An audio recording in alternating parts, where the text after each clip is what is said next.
Hablar de el síndrome de la rana hervida. Quien ande por ahí, ¿alguien ha escuchado el síndrome de la rana hervida?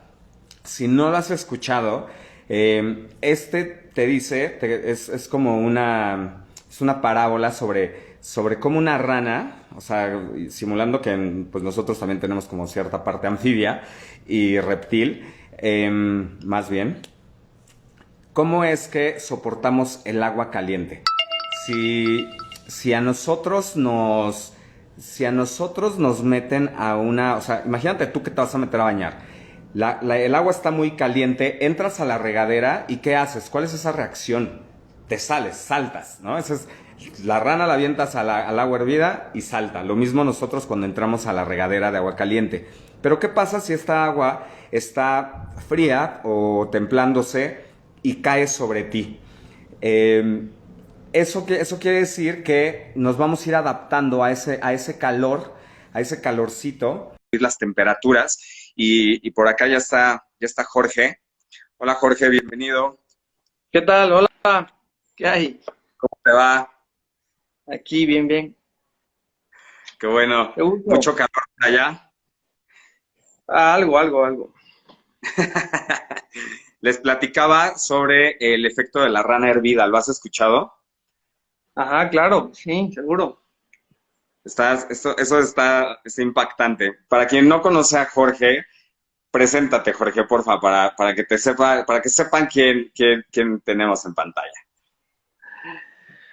Bueno, pues soy un agricultor y un ganadero lunático, este, pues tratando de hacer que el campo sea otra vez una actividad honorable, ¿no?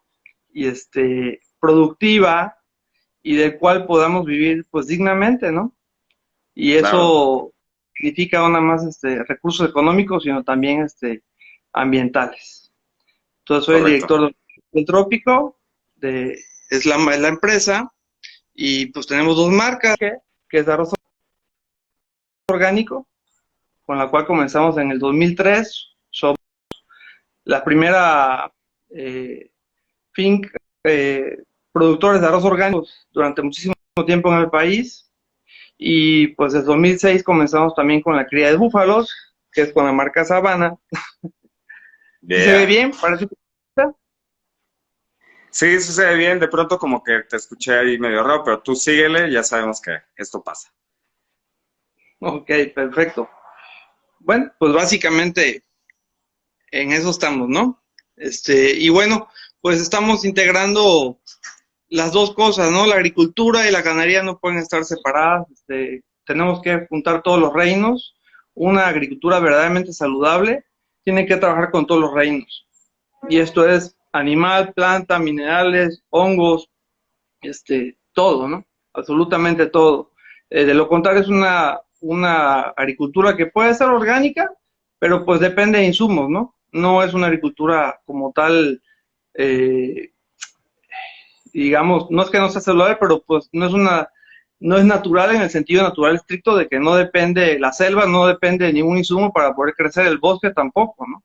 Y los pastizales de forma natural, manejados como se maneja en África naturalmente, o como se manejaba en América con los bisontes, pues no ocupaban ningún tipo de fertilizantes ni nada, ¿no? Ni controles de químicos de ninguna índole, ¿no? Entonces, esto es lo que estamos tratando de hacer con la agricultura y con la ganadería, juntando las dos, la planta, el animal y todo lo que en ello convive, para poder crear realmente alimentos verdaderamente sanos, y sostenibles, y más allá de los sostenibles, regenerativos, que mejoren el medio ambiente.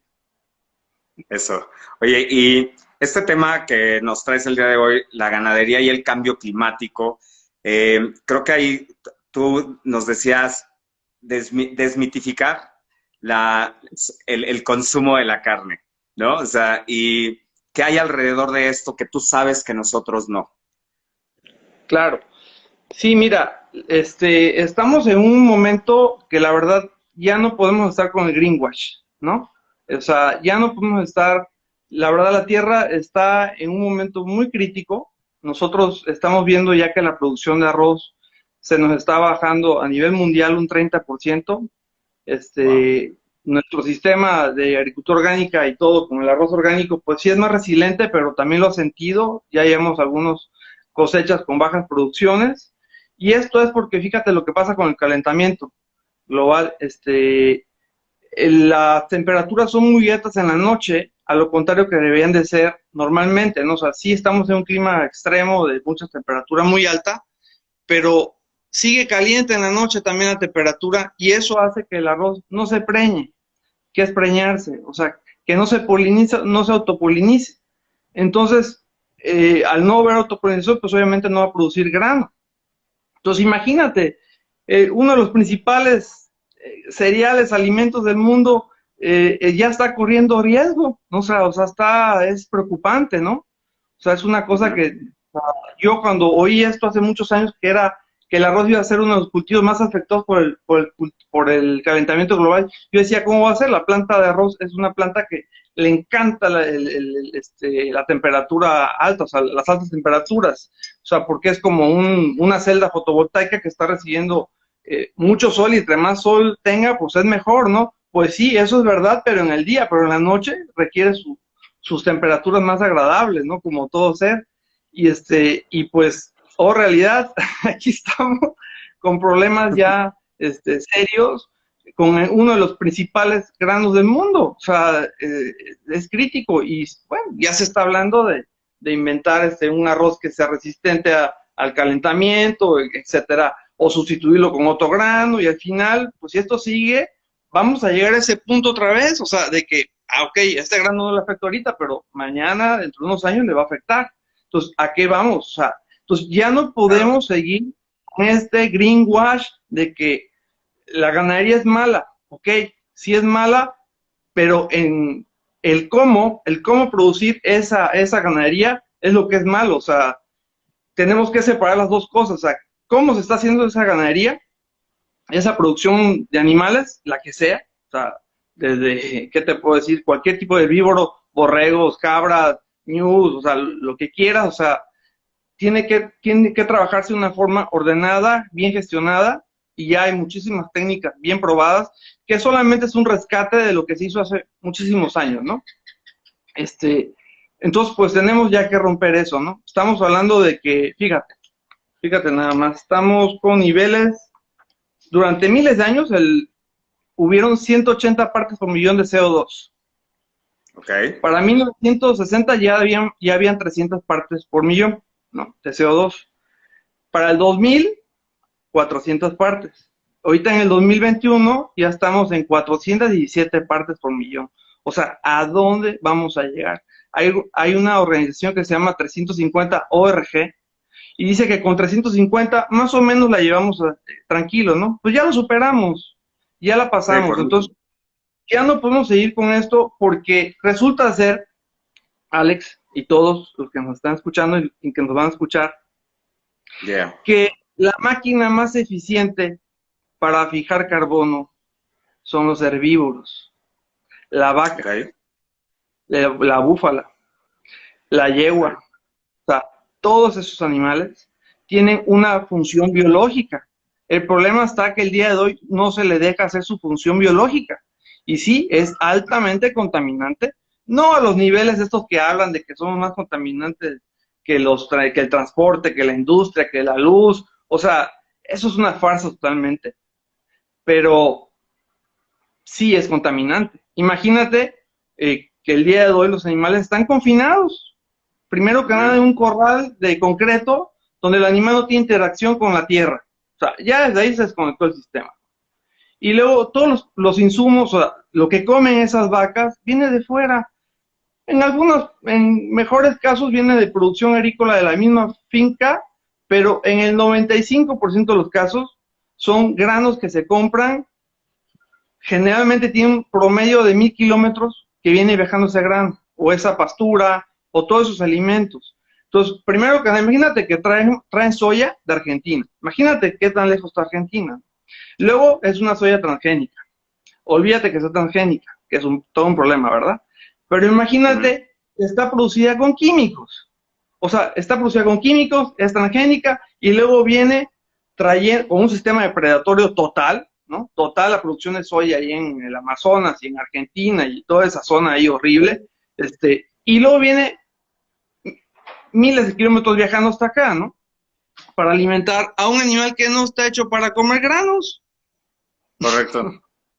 ¿no? Sí. Entonces, claro, y luego, la pobre vaca, pues, ¿dónde va a hacer sus necesidades? Pues ahí en el suelo, en el concreto, ¿no? Entonces van, se hacen pilas de estiércol y se abultan por ahí, por todos lados, y se vuelven un problema, ¿no? Entonces, definitivamente, ese tipo de producciones está desconectada totalmente del medio natural, totalmente, ¿no? Y también hablamos del pastoreo mal gestionado, ¿no? El pastoreo mal gestionado definitivamente sí lleva a la desertificación. ¿Cuándo has visto tú que las manadas esas que te pasan en Discovery o en National Geographic, de los news y las cebras y todos ellos se quedan en un mismo lugar siempre? ¿Cuándo lo has visto? No, no Siempre pasa. están libres, los depredadores se la pasan moviendo todos estos animales, ¿no? Entonces, nunca se queda en un solo lugar, se están moviendo continuamente. Entonces, nosotros lo que hacemos es imitar lo que hacen los depredadores, o sea, quitando el estrés que le causa un depredador a un animal, ¿no? Por supuesto. Entonces, movemos las manadas, dividimos nuestra finca en muchísimos cuadritos, ¿no? Y van pastando solamente un día en cada cuadrito o a veces medio día. Y se va moviendo continuamente y se le da tiempo a que ese pasto se recupere totalmente, que la vaca no vuelva a comerse el retoño de ese pasto y regrese otra vez hasta el tiempo que lo necesita para recuperarse ¿cómo se llama? Ese pastizal, ¿no? Entonces, si tú dejas eso, que suceda esto, pues la planta crece bien, crece vigorosa. ¿Y qué es lo que respira la planta? CO2, dióxido de carbono. Entonces, la planta respira, absorbe el carbono, lo fija en sus raíces, lo baja y libera oxígeno, ¿no? Bien. Entonces, al bajar el carbono, ¿qué sucede? Pues un montón de cosas maravillosas. O sea, porque el carbono, ¿qué hace? Da porosidad. Al dar porosidad, aumenta la cantidad de microorganismos que hay en el suelo, porque tienen como que casitas, ¿no? Aumenta la capacidad de retención de agua. Entonces, imagínate, ahora se vuelve un capturador de agua, ¿no? Entonces empiezan a haber una serie una biodiversidad inmensa ahí, ¿no? Y es lo que nutre el suelo. El suelo es la base de nuestra vida, de todo lo que está aquí encima, ¿no? Entonces, bueno, pues pasa todo esto. ¿Y qué crees? Haciendo esto, nosotros podemos quintuplicar la carga animal que tenemos en nuestros ranchos. O sea, es lo padre de cuando haces las cosas bien hechas, resuelve las cosas de fondo. Entonces, no nada más estás contribuyendo a la salud del medio ambiente, del planeta, sino también tú como productor te estás viendo beneficiado que ahora a tu rancho no le cabe una vaca, le caben 5 vacas, ¿no? O si tienes 100, le caben 500, ¿no? Por decirte, ¿no? Entonces, este sistema de pastoreo pues también hace que el pasto crezca incluso pues muchísimo más rápido que los pastizales normales, y eso hace que como se crea muchísima más biomasa, nosotros, para que tengan una idea, cada pastizal se cosecha en promedio cada 25 días, ¿sí? Entonces, son un promedio de 13 cosechas en el año. Estamos en un clima tropical, estamos en una sabana, que es un medio ambiente. Cabe mencionar que 3/4 partes de la tierra que hay disponible, que no es selva ni bosque, son pastizales y sabanas, ¿no? Entonces, imagínate que todo eso lo convirtiéramos en producción de granos, porque de hortalizas es imposible hacer tanta producción de hortalizas. Entonces, imagínate toda esa producción de granos. O sea, sería una locura, ¿no crees? Pues está sucediendo en muchas partes del mundo y creo que, creo que podríamos empezar como, ¿qué sucede? ¿Cuál es la importancia del pasto en el suelo? O sea, todo este mes hemos estado hablando de la importancia del suelo y, y tú me contabas sobre las temperaturas que está experimentando el arroz y cómo se están viendo afectadas las cosechas. Pero ¿qué Sí. pasa con este tema? ¿Qué pasa con este tema del pasto? O sea, porque creo que también hay un mito. Hay, hemos estas semanas nos hemos dado cuenta que quizá para nosotros hay términos que son muy comunes escuchar como greenwash, pero quizá muchas de las personas que nos ven que son principiantes, quizá no lo saben. ¿Qué está pasando con este término greenwash? ¿Qué es este tema del pasto y por qué la ganadería nos puede ayudar también a revertir el cambio climático? Claro, pues como te digo, imagínate, o sea, metes carbono y sucede todo esto. Se habla de que en un pedacito en un granito de suelo, hay más vida que humanos en la Tierra. O sea, así de importante es, ¿no? Para la agricultura convencional, el suelo es un simple sustrato. Es solamente le da como que es para que se ancle la planta ahí, ¿no? O sea, para que se fije la planta ahí y lo demás es artificial. Entonces no le importa la vida. Y como tal, pues tenemos todas las consecuencias que estamos viviendo, que enfermedades, o sea, todo, o sea, hasta el individuo como tal psicológicamente se ve afectado, ¿no? Sí, Entonces, sí. pues el suelo, imagínate, son 13.000 kilómetros que tiene de suelo la Tierra, ¿no? Más o menos. Y solamente hay 10, 15, en Yucatán solamente hay unos cuantos centímetros de suelo, por decirte, 20 metros de suelo. Es una capa muy delgada y muy sensible.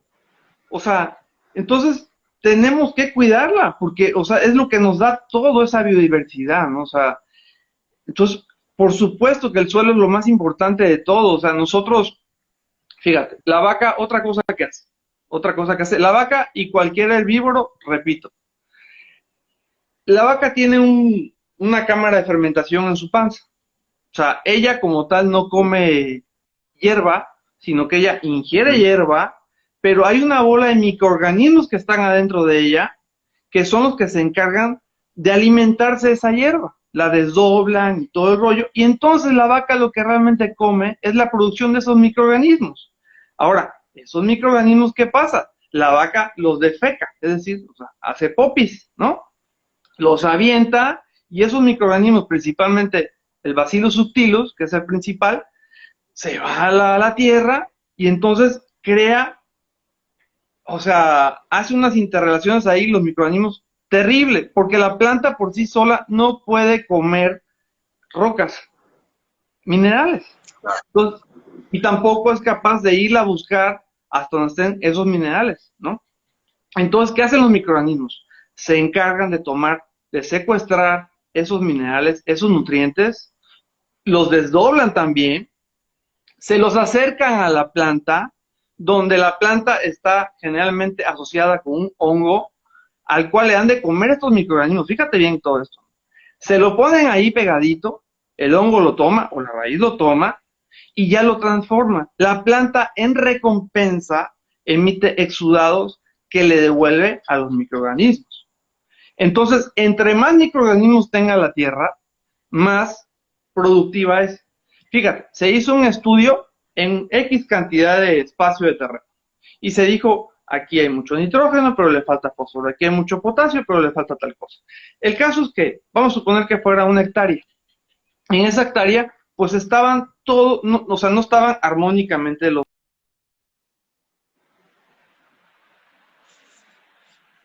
tierra, habían todos los Creo nutrientes, que estaban, ahí se pasmó Jorge. O sí. sí, estaban todos los nutrientes, Ok. pero estaban mal acomodados. Entonces sí, en la agricultura convencional, está muy fácil, pues le aviento NPK, nitrógeno, fósforo y potasio, que es urea, ¿no? Y otros químicos ahí, ¿no? Y balanceo el asunto, con la consecuencia de que esa urea quema la materia orgánica y por lo tanto mata la vida, ¿no? Entonces sí, te hace dependiente de esos químicos para que la planta siga viviendo artificialmente y con las consecuencias que eso tiene, que la planta al final del día se enferma, le entran enfermedades, le caen insectos, porque los insectos tienen muchos ojitos y lo que hacen los insectos son como organismos filtradores, o sea, ellos están viendo qué plantas están mal para quitarlas del medio ambiente, son depredadores de plantas. Entonces nos las quitan, nos hacen el favor de quitarnos plantas que son dañinas para nosotros, fíjate. Entonces, resulta ser que con la vaca, al meter todos esos microorganismos, se crean, se hace que todos esos elementos que están mal acomodados, los acomoden ellos de manera natural y no tienes que utilizar ni siquiera compostas. ¿Sí? Entonces, esa es la importancia de la vaca en el suelo. Y entonces puedes producir alimentos sin depender de insumos. Nosotros en el arroz, realmente lo que nos da la fertilidad en el arroz es el manejo que tenemos con, en este caso, los búfalos, ¿no? Que te digo, puede ser cualquier animal, ¿no? Bien manejado, bien gestado. Entonces, tenemos 2 años de pastoreo continuo con búfalo en una tierra, digámoslo así, y después metemos arroz. En ese año de arroz podemos producir 2 cosechas en ese terreno. Y libre de insumos. Y además libre de plaga. ¿Por qué crees que está libre de plagas? Pues porque los microorganismos hacen justamente esta simbiosis. Entonces la planta está perfectamente bien nutrida. No hay forma que uno artificialmente le pueda dar todo lo que la planta requiere. O sea, existen tierras raras, existen muchísimas cosas. Y imagínate, ¿no? Y bueno, te quería comentar algo. Fíjate que acabo de participar en una charla que me invitaron estaban hablando de la emisión de gases de carbono por parte de las vacas en Australia, ¿no? Y yo me quedé, mira, va a estar bien padre la plática, ¿no? Y me meto mi cuchara. Me meto a ver, no hombre, ¿qué crees que estaban haciendo? Estaban viendo cómo la vaca no emitía metano. Entonces que le van a poner una vacuna a la pobre vaca, que le van a dar un alga traída de no sé dónde para que la vaca no emita metano y que le van a dar no sé qué otra cosa. Eran como 3 o 4 cosas propuestas que tenían ahí para que la vaca no emitiera metano. O sea, el problema no es la vaca, el problema es el cómo. Sí, claro. Y yo se lo escribí a esa gente. Oye, abordaron se puso buenísimo el debate ahí. Era un científico que venía ahí australiano ahí, terrible, y no, ¿qué te cuento? Es una locura. Fíjate, en este sistema, ¿cuál es la captura de carbono que tenemos en el pastizal? En los climas templados y semiáridos, con este sistema podemos fijar cerca de 9 toneladas por hectárea de carbono, ¿sí? En el clima tropical en el que estoy yo, en la sabana, podemos, porque aquí la actividad microbiana es mucho mayor, ¿no? Por la humedad, por las temperaturas, por todo lo que tenemos, y podemos hablar de niveles de entre 20 y 30 toneladas de carbono por hectárea. Entonces, resulta ser que los animales que comen en esa hectárea, digamos, o en ese pedazo el área que ellas ocupen, y esa misma área, entonces, el área que ellas ocupen, ¿en qué tiempo eliminan todo el metano que esas búfalas o vacas emitieron? Resulta ser que en un solo día el pasto fija todo el equivalente en carbono, primero en dióxido de carbono y luego ya en carbono, en el suelo, en un solo día. Y los otros 364 días del año, el pastizal se la pasa limpiando el medio ambiente. Ok, bien. Entonces, sí, definitivamente es el cómo, porque si todo está pavimentado, pues no hay manera de que logremos que exista pasto y que el pasto absorba esas cantidades de metano y evitar que le inyecten una vacuna a un rumiante que pues es parte de su biología, ¿no? Es parte de su función como rumiante. Oye, Jorge, ¿y qué pasa entonces con, con este consumo de carne? O sea, ¿qué pasa deja tú o sea, el consumo de carne, de hoy en día que nos supera, ¿no? O sea, supera lo que sería recomendable para las personas consumir esta proteína. ¿Cómo podríamos tener iniciativas como para ganaderos que quieran o que puedan migrar a este tipo de producción y que el costo-beneficio sea redituable a lo que hoy podrían estar experimentando. ¿Cuánto tardaríamos en lograr que una producción convencional eh, migrara a este tipo de producción? O sea, en el mejor de los casos que lo pudiésemos lograr, ¿no? Que por ahí haya alguien que diga, ¿sabes qué? Yo me sumo, sí lo estamos haciendo mal, todo está sobre pavimento, no hay pasto. Si está científicamente comprobado que el metano es absorbido por el pasto, yo quiero migrar. ¿Cuánto tiempo pasaría para que esto sucediera? O sea, ¿cuántas cabezas, por ejemplo, que hoy en día se producen millones, cuánto pasto necesitaríamos? ¿Cuánto espacio se necesitaría? Porque aquí estamos hablando de otro tema que podría ser la deforestación, ¿no? O sea, ¿realmente tendríamos que llegar a la deforestación para que pudiésemos crecer pasto? ¿O cómo se encuentra este balance entre la producción animal y el crecimiento de áreas verdes? Sí, claro. Cuando inicié la plática te comenté que 3/4 partes de la tierra disponible para producir alimentos son pastizales y sabanas. De hecho, yo hace unos días vi una publicación de un sistema de pastoreo que yo utilizo, se llama PRB, Pastoreo Racional Boazán, muy padre, en un cerro. Y le escribo al tipo, mira, está muy padre tu sistema, pero es un cerro, y ahí, discúlpame, pero hay un bosque. O sea, las cosas en el lugar que le pertenecen. O sea, no puede estar haciendo algo en un lugar que no es su ecosistema. Definitivamente que no. Yo trabajo en una sabana. Si yo trabajara por decirte, en el Estado de México, que está lleno de bosques, con vacas, sinceramente, eso sí es antiecológico. Aunque puedan hacer un PRB, definitivamente está mal. O sea, hay que ubicar las cosas como son. Entonces, queremos producir cosas en donde no van, definitivamente tiene que haber un reordenamiento, ¿no? O sea, y si ahí se produce bosque, pues tiene que haber bosque, o sea, a la fregada, o sea, sinceramente, como es, yo estoy en una sabana, yo aquí también tengo selva, un 30% del área que tenemos es selva, la selva no se toca, y se toca, pero de que se meten los búfalos a pastar dentro de la, bueno, no a pastar, a ramonear dentro de la selva, aprovechan, sensibilizan un poco la selva, la mueven, activan un poco las cosas, pero no o sea, más allá de comerse algunas hojitas y unos tallitos ahí que se comen, que es mínimo el impacto que tienen, es más bien un beneficio, porque también ese es otro tabú que hay aquí, de no toquemos la selva, no toquemos el bosque, o sea, no, o sea, los bosques y las selvas necesitan también ser tratados y manejados, pero no voy a entrar más allá en ello, pero no es para que yo quite la selva y ponga un pastizal, que muchos de mis vecinos lo hacen, definitivamente, no te lo voy a negar. Entonces, eso ya es otra cuestión, como te dije, el problema es el cómo se produce esa carne, o sea, que cuánto tiempo te lleva, bueno, pues si tienes terreno, pues qué tiempo le quieres dedicar, qué tan rápido lo quieres hacer. Yo te puedo decir que en 3, 4 meses ya estás implementando muchísimas cosas, si tienes la voluntad, los recursos, por supuesto, ¿no? O sea, no tienes que tener vacas, puedes hacerlo con, pues no sé, con conejos, con especies menores, no Borregos. tan grandes, con borregos, con chivos, ¿no? También, donde andan los chivos, pues no andan los borregos, o sea, son ecosistemas diferentes, ¿no?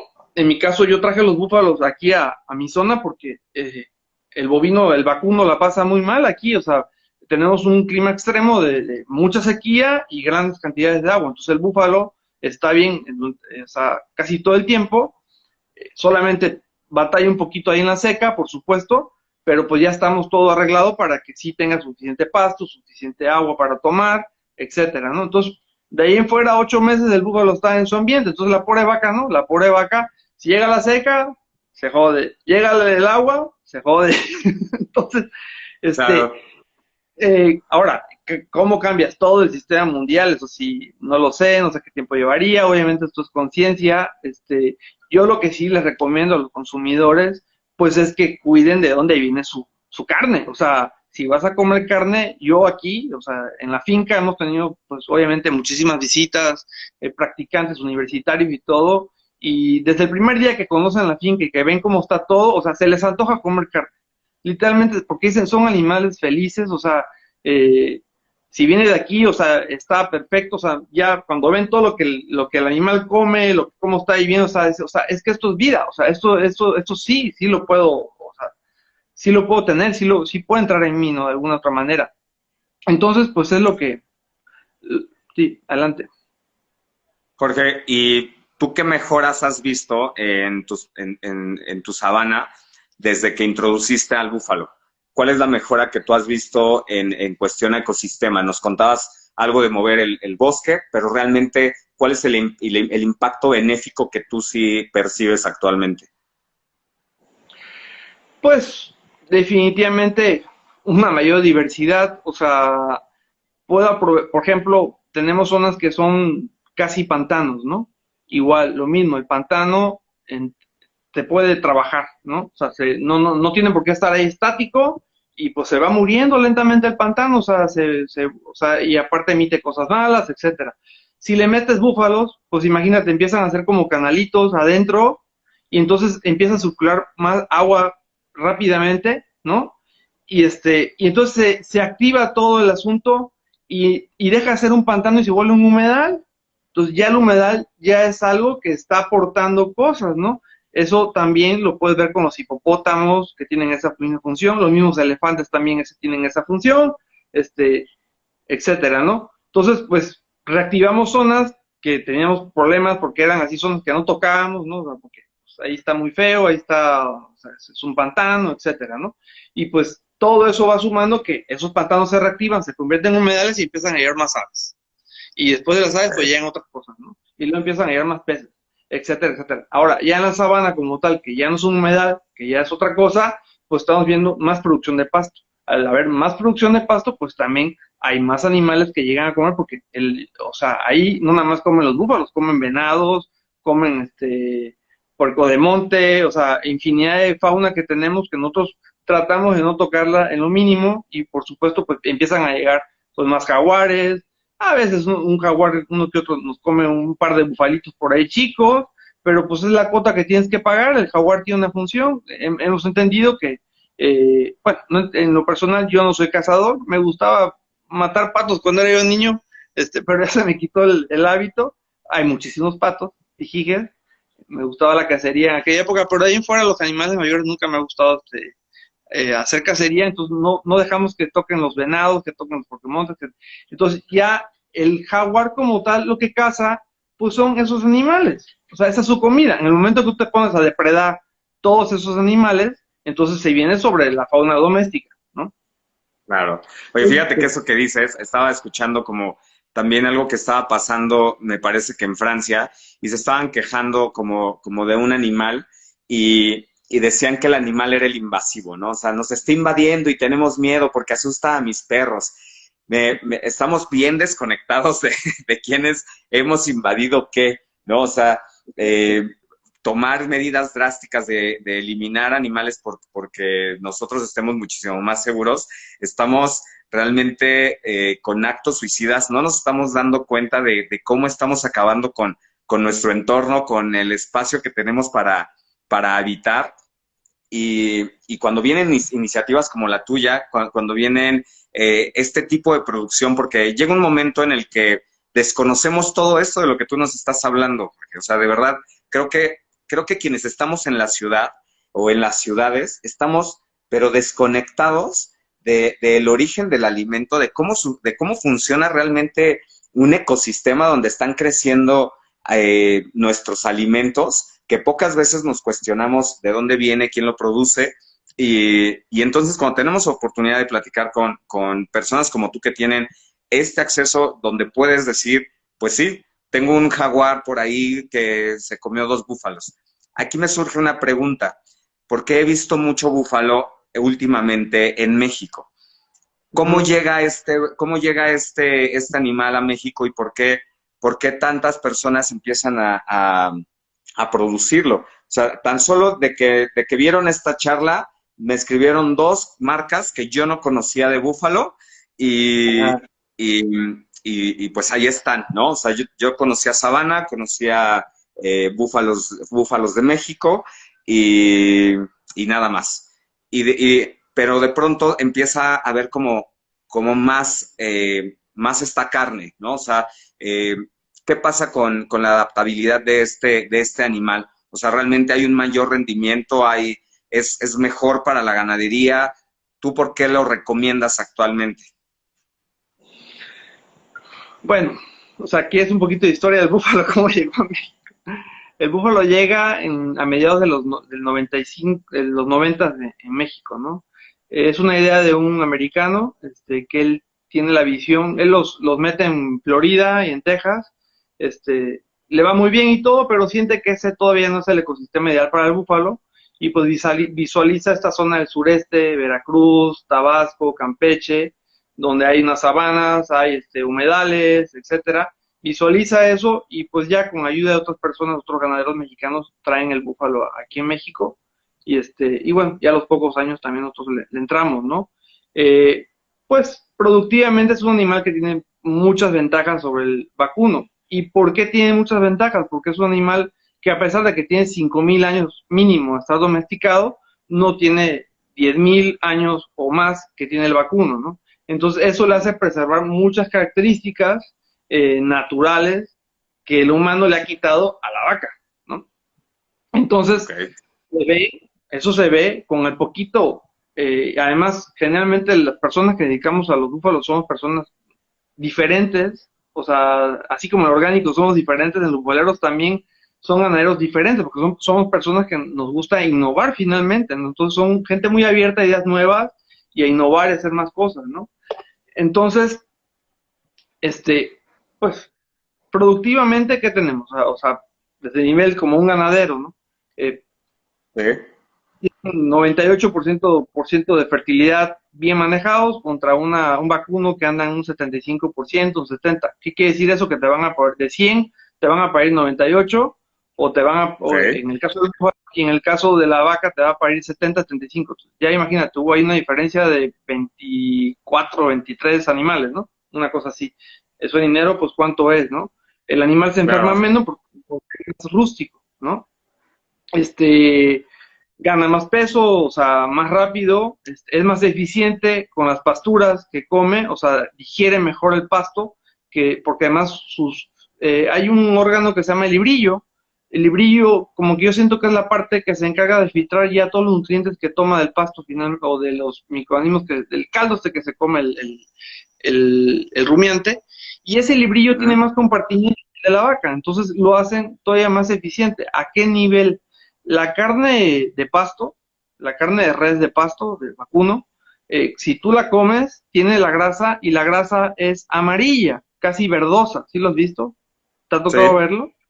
Eso sí. es porque el animal no es capaz de digerir toda la clorofila que se come. Entonces Okay. queda verde. Entonces el búfalo,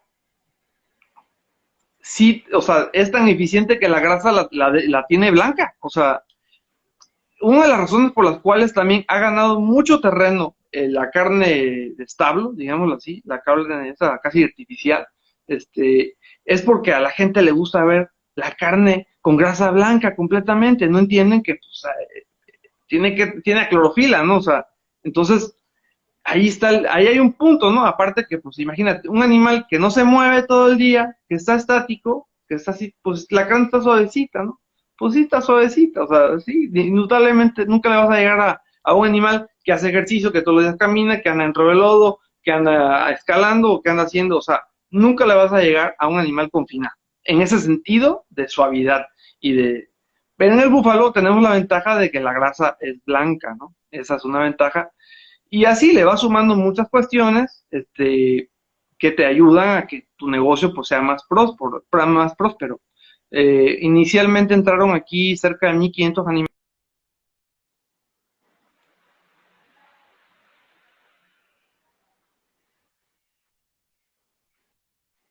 animales a México con este americano. Y el día de hoy se estima que hay 120.000 búfalos en el país, más o menos, ¿no? Entonces, Okay. pues sí, hay muchos productores, no tantos como quisiéramos, pero sí hay muchos productores. ¿Hay carne de búfalo orgánica? La única somos nosotros. Somos los Eh, únicos productores de búfalos certificados orgánicos. Desgraciadamente Bien, la carne no la vendemos, salvo la carne seca. Lo que producimos somos los lácteos, los quesos, ¿no? Bajo la marca Sabana. Eh, y aún así el proceso de la quesería no está acreditado todavía como orgánico, porque hay que certificar la quesería, entonces lo lanzamos como agroecológico. Pero la carne no, porque ya es bien. meterse a un rastro y todo lo que implica, es todo un relajo, ¿no?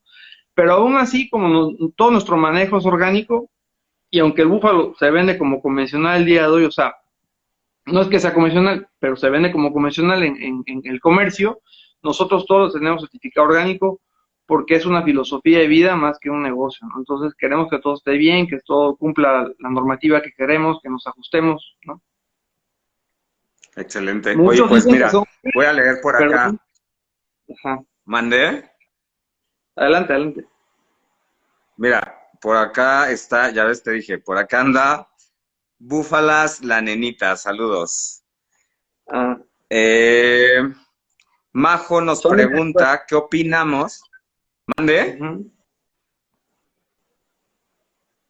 Majo tiene acá una pregunta sobre qué opinamos de las semillas transgénicas. Ah, ¿Qué este, onda con este tema? ay, ay, ay. Eh, sí, o sea, vaya, ¿qué te puedo decir? Volvemos a lo mismo, es algo que está desconectado de la naturaleza. O sea, ¿qué implicaciones tiene eso? Podemos perder los alimentos, literalmente, ¿no?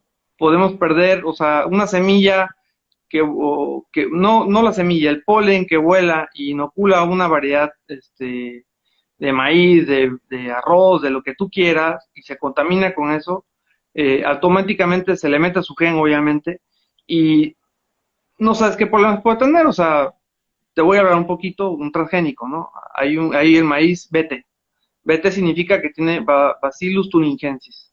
El Bacillus thuringiensis sí es algo biológico, por supuesto. En la agricultura orgánica lo utilizamos.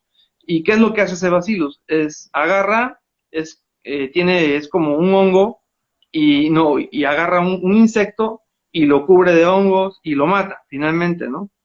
Y también es tóxico cuando se lo come algún animal o algo, ¿no? O sea, lo puede llegar a matar.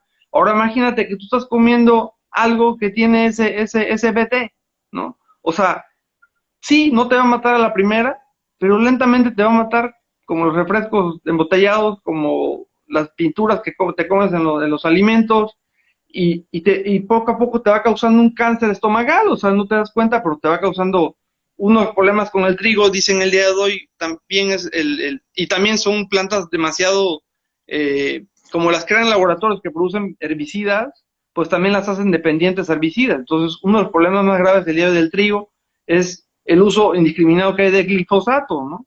Entonces ya no es tanto el problema de gluten, sino el problema de glifosato que tiene el trigo, ¿no? Sí, Y ahí te vas con todos estos Frankenstein, ¿no? sí. Este, Oye, para mí no es algo que siguió, o sea, yo estoy de acuerdo en mejorar una semilla, porque así como mejoro los búfalos, porque me gusta porque me gusta que paran más, que produzcan becerros más fuertes, pero voy lentamente respetando el orden biológico y evolutivo que yo puedo controlar hasta cierto punto, ¿verdad? Y en esto ya no lo controlas, simplemente agarras algo que lo viste, te gustó, se lo metiste y no sabes qué va a pasar con eso, ¿no? Y en una de esas provocamos un problema con el del BT, ¿no? Como el Bacillus thuringiensis, que ya nos estamos envenenando y ahora resulta que todas las plantas de maíz que nos comamos, aunque sean orgánicas, pueden tener BT, ¿no? Entonces, imagínate oye, la problemática, ¿no? Entonces, ¿cómo está además, eso ¿quién de, lo produjo? Una empresa que crea venenos. cómo está eso de que el BT también está dentro de la agricultura orgánica? O sea, ¿cómo está permitido el BT, el Bacillus del que me hablas? Ah, ¿Me bueno, pero es escuchas que bien? sí, claro. Ajá. Pues como los hongos entomopatógenos, eso de ahora la Viuvera basana, el metarrizo y todos esos, ¿sí los has oído hablar? No mucho. Bueno, se utiliza también, o sea, se pueden utilizar, ok, bueno, pues también tienen una función, o sea, no es que sea malo, tienen una función esos seres, ¿no? O sea, pero en su forma natural, o sea, una cosa es que tú lo incules y lo pongas encima de la planta y mate al insecto, a que pueda penetrar naturalmente a la planta, o sea, no puede, o sea, el bacilo está hecho para atacar un insecto, no para meterse dentro de la planta, entonces va a atacar la planta y se va a ir, ¿no? Y punto, y la planta va a producir un grano sano que en ningún momento se le metió el ADN de ese BT, o sea, no es algo malo, ¿no? Ok, ok. Es el O sea, por eso equivalente es a utilizar un permisible. enemigo natural, o sea, es casi lo mismo, ¿no? Ok. Y se está dando un mal uso en la agricultura convencional, estoy entendiendo. Exacto, sí.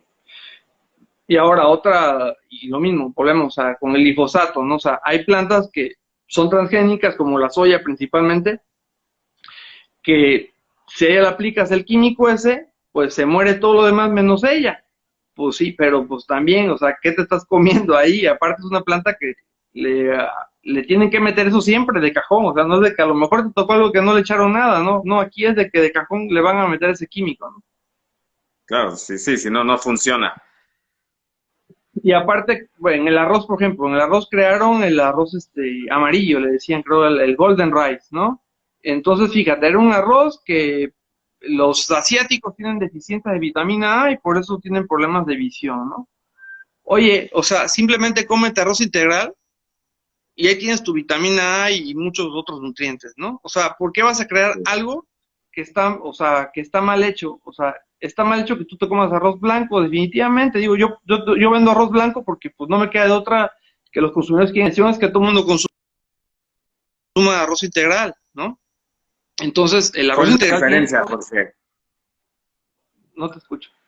Cuál es la diferencia? ¿Cuál es la diferencia entre el arroz blanco, el arroz integral, o sea, en cuestión de nutrición o en cuestión a cultivo? De nutrición, o sea, es el mismo arroz, fíjate, el arroz se cosecha el granito y trae una cáscara, que es su protector, ¿no? Así como el elote trae sus hojas ahí encima, ya no me acuerdo cómo se llama el elote, cómo le llaman al maíz. Entonces, eso lo cubre, lo metes en una máquina y le quita la cáscara y te queda el arroz integral. Así como tal, es un arroz morenito, ¿no? Eso contiene aún todavía su salvado. De ahí lo metes a otra máquina que lo pule, hace la función de un molino de piedra, lo pule, lo raspa y le quita eso morenito que es el salvado y ya lo deja blanco.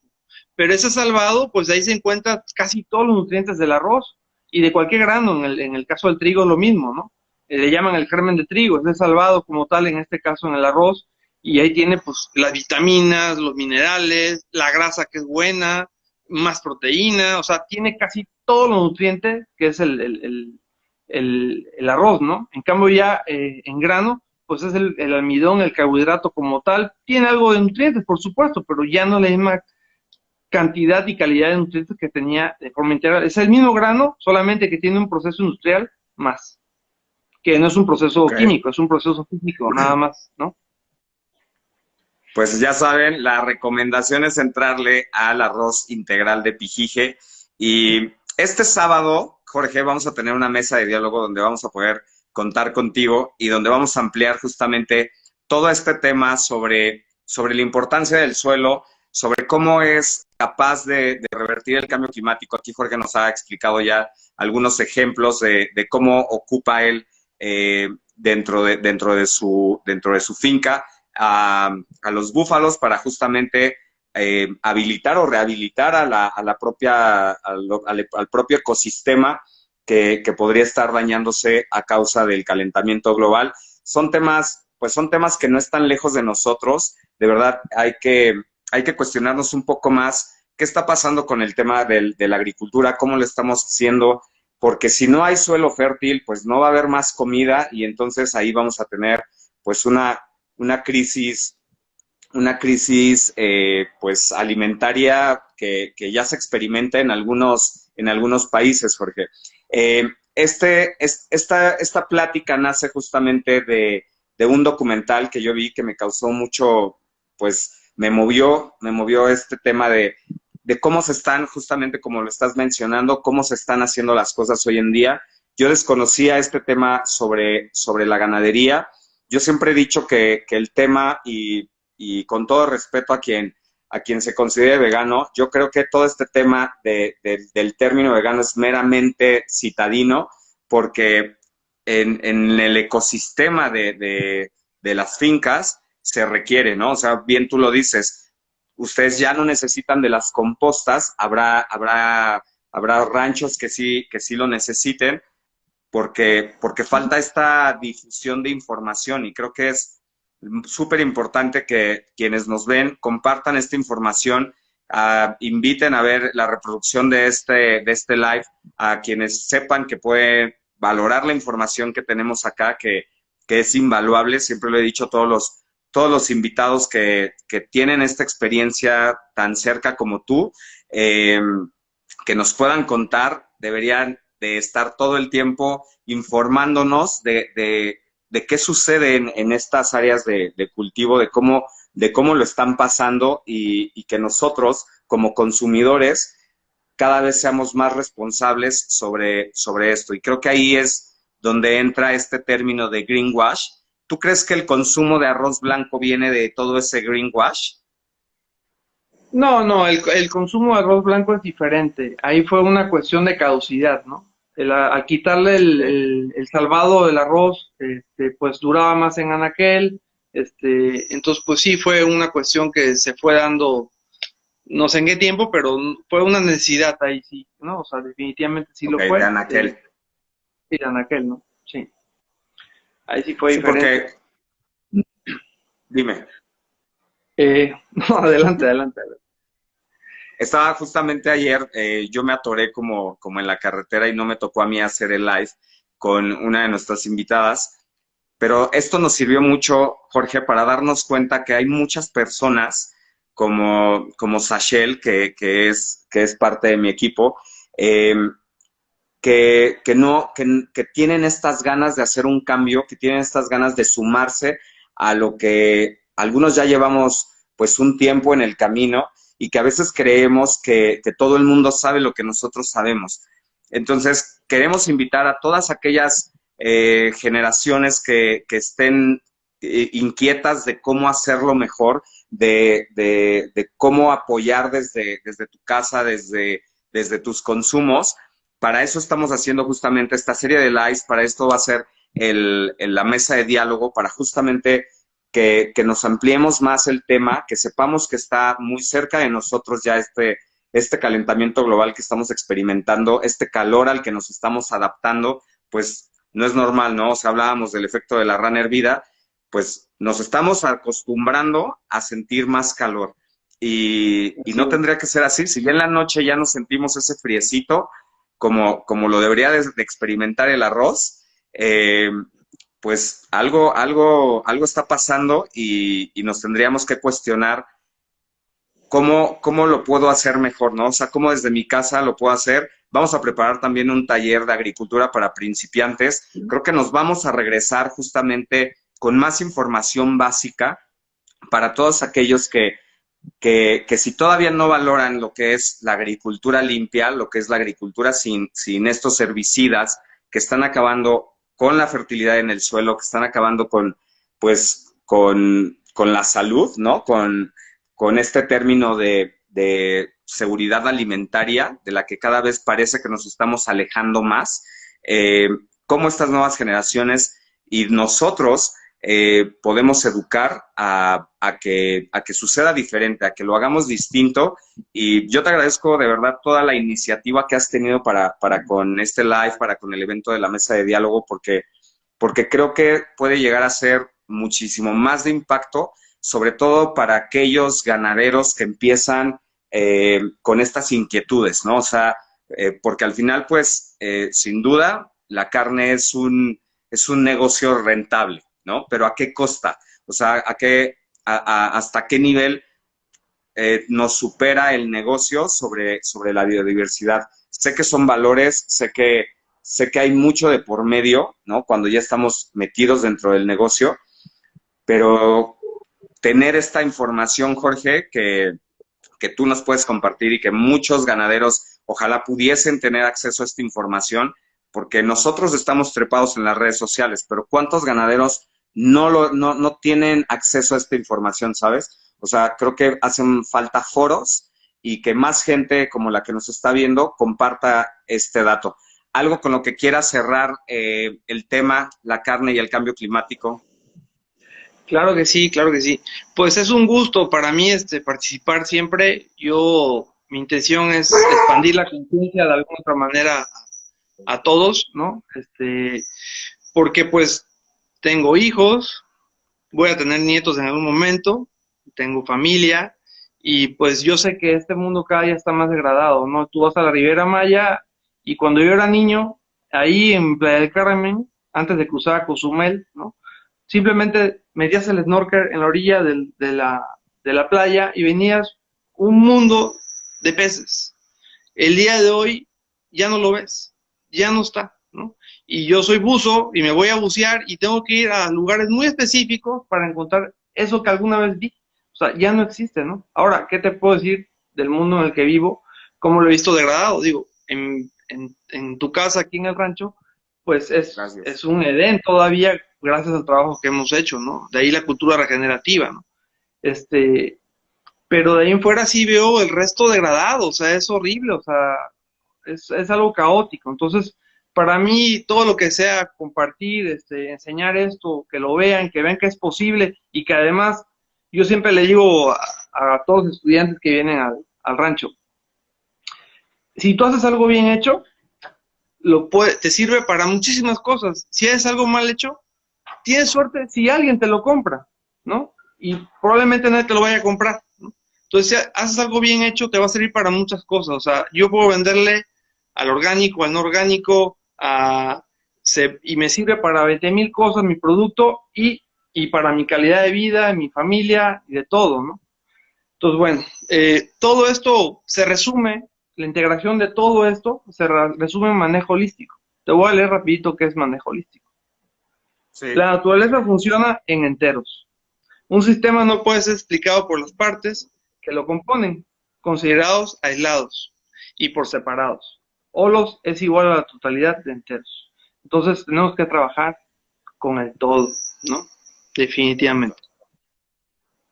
Muchas gracias por este cierre que de verdad necesitábamos escucharlo porque la calidad de los alimentos nos acerca a una mayor biodiversidad de lo que podamos estar produciendo de forma pequeña, mediana o grande. Somos de los primeros países en exportar alimentos orgánicos, así que valoremos el trabajo del agricultor, del ganadero, sea cual sea tu estilo de alimentación, sabe que hay una cadena de valor que está trabajando justamente para que todos tengamos acceso a mejor calidad en nuestros alimentos. Muchas gracias, Jorge. Nos vemos el día sábado 24 a la 1 de la tarde para que nos acompañen en la mesa de diálogo El suelo para revertir el cambio climático. Gracias, Jorge. Perfecto. Nos vemos. Hasta luego. Bienvenidos todos. Chao.